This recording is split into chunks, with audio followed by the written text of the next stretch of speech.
Kangjeng Nabi Musa dek berangkat ke Gunung Tursina menghadap Allah sesuai jeung panggilan anak.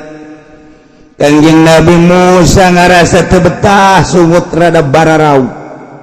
Kangjeng Nabi Musa nyiwak. Maksudnya supaya ulah bau ka panggihna Allah.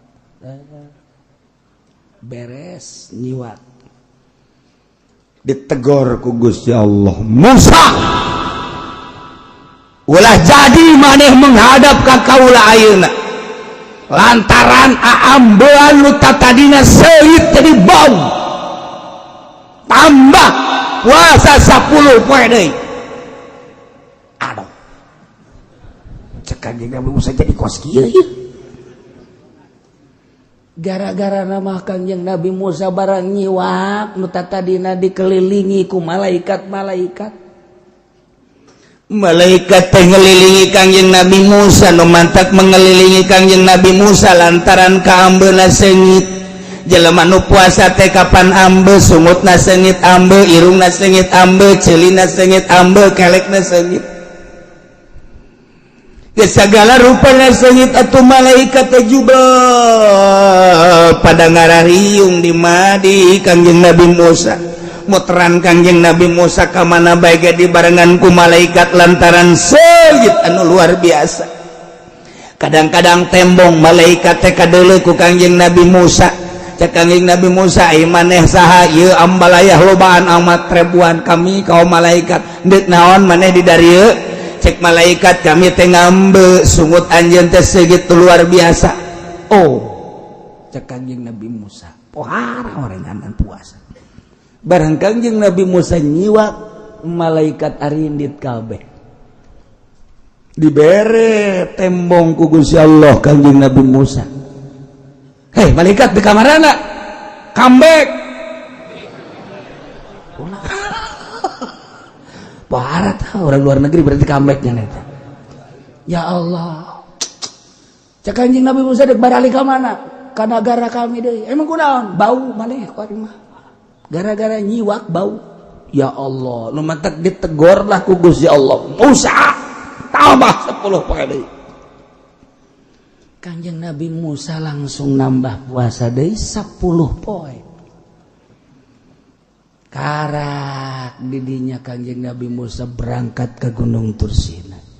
Mentak pantas cak Kangjeng Nabi, la khulufu fami shaim atyabu indallah min rihil miski. Yakin ai mambuna sungut jelema nu puasa leuwih seungit tibatan minyak misik. Masya Allah. Coba ge lamun dulur urang babaturan urang puasa, coba kurang amban, coba sia hah gitu coba haji pada nurut dan hah, oh bisa utah didinya urang pan teu akur sih cak Kangjeng Nabi la khulu pamisaim atyabu min rihil miski. Pan je boro-boro leuwih tibatan minyak misik ge jeung minyak amre ge henteu. Kun ya aneh di dituna indallah munggu Allah. Ambe jelema nu puasa leuwih seungit munggu Allah tibatan minyak misik. Kaambe lah ku malaikat-malaikat. Madak lamun jelema loba dahar jauh ku malaikat. Ciri jelema nu loba dahar dayut betul. Asa jelema nu dayut jauh jeung malaikat.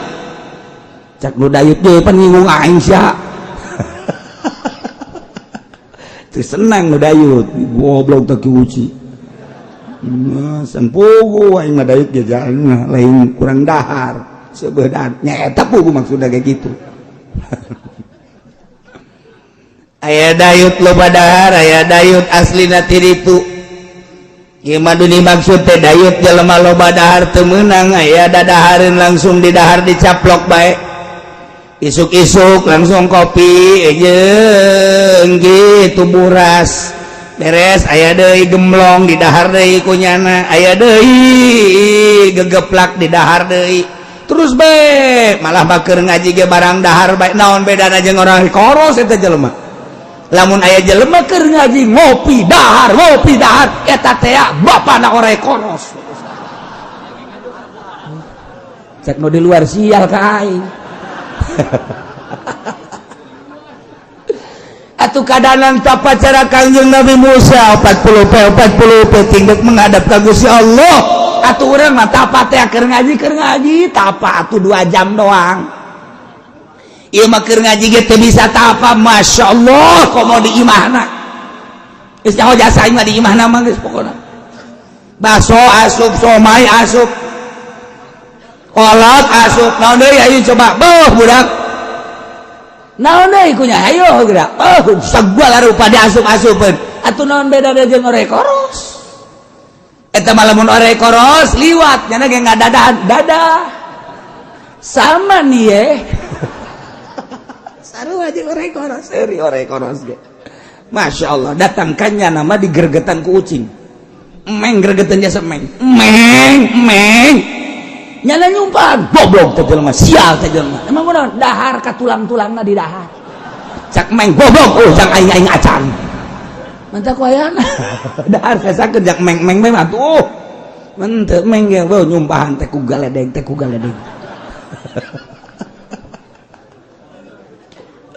Masyaallah. Lu tak cekolot bae lah badi ivasing ada lamun beurit paehan ngarusak, tapi lamun cucurut ulah. Kolot bae lama kos kitu cucurut ulah sia ulah sok pengen cucurut. Ulah, sebab naon? Nya nama teu beukieun kana naon cucurut mah.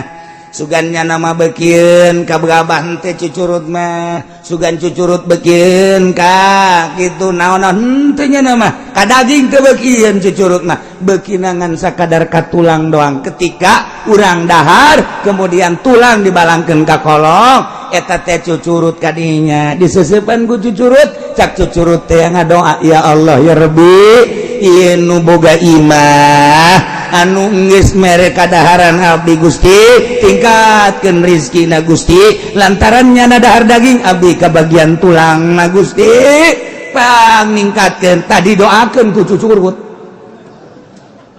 Doa aja lemah geus teu malah lanjur ya kiai-kiai kabeh korupsi malulu. Ya kiai proposal malulu tah cucurut tah hebat jasa. Mantap kolot baheula mah kula mah masih kadenge keneh ulah sok bebayan cucurut mah ngadoakeun urang. Mun beurit paehan sebab ngarusak beurit mah. Beurit paehan. Emeng eta binatang nu suci. Lamun urang deuk dahar urang teu betah kaluarkeun mah kaluarkeun bae. Ujung-ujungna bere ngadoakeun sarua bae. Emang emeng kumaha gitu tas daharnya tek langsung neangan tempat anu sepi kieu bae nya nama tasar eta keur ngadoa. Siapa yang serikeun ka aing siapa teh nyaho yang serikeun bon sia. Mere cara eta teh keur ngadoakeun. Deuleukeun ge dina kitab coba dengan hikmatna kieu we ngadoa ya Allah ya aya doa nangan kula ge teu apal sebab eta bahasa emeng. Mun dibahasa urangkeun gos kitu ya Allah ya Rabbi alhamdulillah abdi cicing di mana mah teh lo kabagian tapi abdi cicing di dieu kabagian sanajan huluna jeung tulangna abdi geus senang nu aya bae waktu keur di tatangga abdi mah tulangna ge dirempus bae punya mata ya kadang nu eta hayang ka cicingan ku meng emang babari hese urang neangan coba meng hayang betaheun di mah urang hese. Tapi hayang lamun urang geus dibetahan ku meng mamana ge datang bae ka imah urang. Urang malik kesel deui. Atuh aja meng mah kos kitu.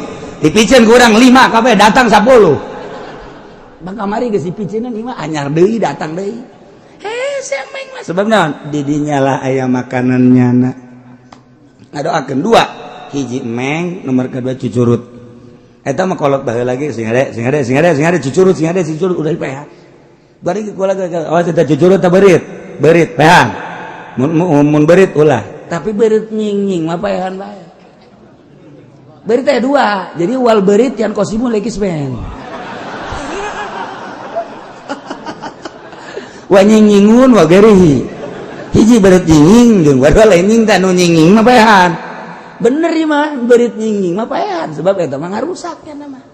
Jadi nu ngarusak mah paehan tapi cucurut berit nyinging berit keneh berit gede berit nyinging paehan ngan rupana kos cucurut berit nyinging mah leutik paehan tapi cucurut mah ulah je cenah kieu kos kumaha eta cucurut kos kumaha berit atuh lain ka aing sia di ditu di imah mah kos kitu manya kudu ku aing dicontohan deui bae cucurut. ya Syekh Nawawi mah Syekh Nawawi keur ngabahas masalah berbagai masalah di Masjidil Haram di Mesir kejadianna lain di Masjidil Haram di Mesir dina manakibna di Mesir lamun cerita ti awal kan panjang ke Syekh Nawawi tanara ka Mesir maksudna nak naon deuk kitu naon garang-garana deuk nyita kitab sebab percetakan kitab harita 2 Beirut jeung Mesir sakalian deuk ka Beirut Syekh Nawawi teh ngan ka Mesir heula eta geus kadenge ku kabehan bahwa Syekh Nawawi deuk ka Mesir pohara aya bahsul masail ngebahas berbagai permasalahan para kiai-kiai lantaran dek aya kiai di Mekah ngan aslina di Banten. Masya Allah pohara jasa datanglah ke Mesir ternyata rame di Mesir teh ya kaget Syekh Nawawi disambut ku KBH ngan ti jauh kene cek Syekh Nawawi teh wah asana ieu kajian kuku mage ieu dek aya permasalahan bahsul masail jubah Syekh Nawawi dibuka dibikin tah ka hadamna ya pakai jubah aing ya pakai geus ngomong geus bae datang ke tempat atuh nu make jubah pajar kiai kan wow eta nu disambut mah Syekh Nawawi na di tukang bae tinggal hadamna bae pan jadi terus bae sia makanan ngomong biasa sia atunya nah pohara jasa Masya Allah tungtung nama hadamna nu jadi kiai waktu diajeng-ajeng segala rupa Syekh Nawawi menyempot bae kieu di tukangeunana seuring bae Syekh Nawawi teh dihormat segala naon jadi lagi empot-empotan geus Syekh Nawawi ya anjir di kos kieu teh cek teh ieu saja bae lanan embung kanyahoan urang papan kuari lain kiai ge mengada-ada aing abeh pajar kiai kumaha udeng-udeng wow roda Vespa mah